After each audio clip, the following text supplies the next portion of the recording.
waaw tey ci suba dañu teewoon fii ci gouvernance pour waxtaan ci préparation 4 avril comme ni ngeen ko xamee 4 avril bii nii di ñëw Sénégal dafay célébrer juróom benn fukki at ak ñett ba mu jotee indépendance am ak léegi muy nag bés boo xam ne bés bu am solo la ci calendrier républicain bu Sénégal ndax day célébrer bés bi nga xam ne ci la ñu moom suñu bopp mu doon bésu fête di bésu bépp sénégalais loolu moo taxoon ñu woote woon tey waxtaan ak acteurs yi ak ñi nga xam ne ñoo yor système éducatif waxtaan ak xale yi waxtaan ñi nga xam ne ñoo yor les mouvements sportifs même jigéen ñi sax ñëw nañ ak représentants artisans yi et ñoom ñëpp ku ci nekk engagé wu na wax dëgg neex yàlla bu ñu deful lu ëpp lañ daan def kenn du def lu gën a ndaw donc besoin yi tamit li nga xam ne moom lañ soxla en termes d'accompagnement yi tamit seddoo nañ ko ak ñun collectivité territoriale yi nga xamante ne ñoom ñooy faral di accompagner yi tamit jël ay engagement waaye ñun li nga xam ne moom moo féete suñu côté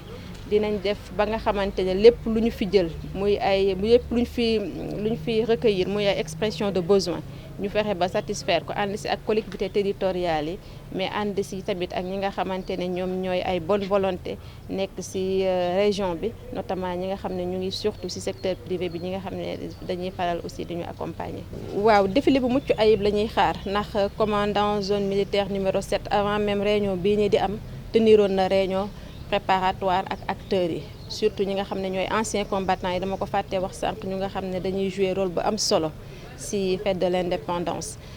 tenir aussi réunion boobu ak représentant IA ba nga xamante ne tey jii ñaata élèves ñoo war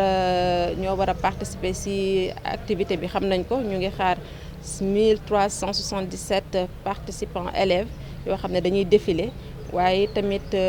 défilé yi préparation yi commencé na depuis 4 mars passé et cité yi tamit inspection d'académie xam na ko te xale yi ñu ngi fa commencé di dem pour di défilé en tout cas li ñu namm daal mooy défilé boo xam ne défilé bu mucc ayib lay doon civil yi mën a défilé militaires yi tamit ñëw défilé un défilé motorisé ba nga xamante ne bu boobaa Thiès yëpp dinañ sentir ne tey suñu réew dafay feetu te ku nekk fa nga toogi tamit di nga sentir ne Sénégal moom na boppam. Ce matin nous avons tenu la réunion du CRD qui est consacrée aux préparatifs du 4 avril. Comme vous le savez, le 4 avril prochain, le Sénégal va célébrer sa 63e anniversaire d'accession à la souveraineté internationale. Et l'autorité a décidé cette année de faire un défilé grandeur nature, grand format, avec un défilé civil et défilé motorisé. C'est la raison pour laquelle on a convié l'ensemble des acteurs,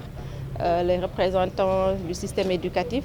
au niveau régional, les représentants des jeunes, mais aussi les représentants du mouvement sportif et les autres acteurs pour échanger avec eux sur ce qui est attendu d'eux et éventuellement recueillir leurs préoccupations sur les besoins spécifiques qu'ils ont,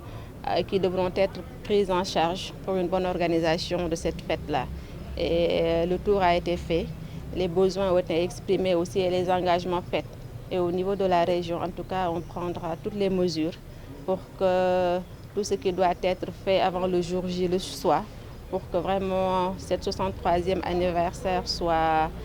organisé dans des conditions qui soient les meilleures et que la fête soit belle. En tout cas, telles sont les dispositions qu'on a prises et invite aussi a été faite aux uns et aux autres de le considérer comme une fête parce que c'est tel que ça devrait être considéré. C'est une fête nationale, c'est une fête de l'ensemble des citoyens du Sénégal et chacun devrait pouvoir sentir que ce jour-là, le Sénégal est en fête. Le commandant de la zone militaire numéro 7 avait déjà pris les dispositions préalables. Des réunions ont été organisées avec les représentants de l'inspection d'académie et les formations scolaires qui doivent prendre part à cette activité-là aussi ont été ciblées, les sites trouvés et les préparatifs ont commencé depuis le 4 mars passé.